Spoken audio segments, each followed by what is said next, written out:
Late one night, on the eve of his wedding, Claude dreamt something that was rather upsetting. A man dressed in white from head to toe told him sternly that tomorrow he was not to show. A betrayer and a killer certainly deserved death, that is all the man said, and then he left. In the morn the dream was long forgot, as the bell rang out the happy lot. The newlywed couple glowed with delight, knowing the real party would begin that night. Stuffed full of cake, danced out feet, the couple was shown to their honeymoon suite. The bride blushing snuck into the bathroom, while Claude stretched out on the bed half nude.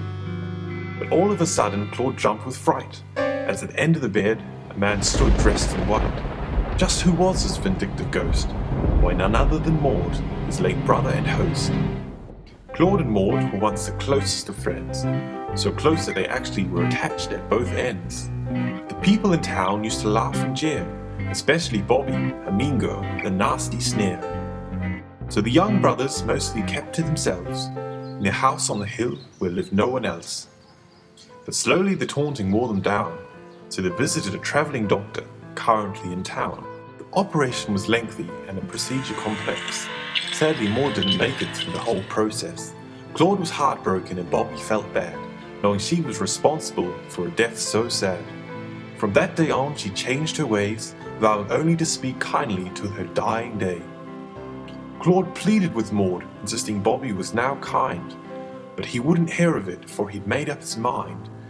In the days that followed, Maud made many attempts, but as fate would have it, she escaped all planned gruesome ends. But one day, so tragically after her bath, Bobby slipped over and split her head right in half. Claude, upon discovering her body, blamed his brother for the nasty lobotomy.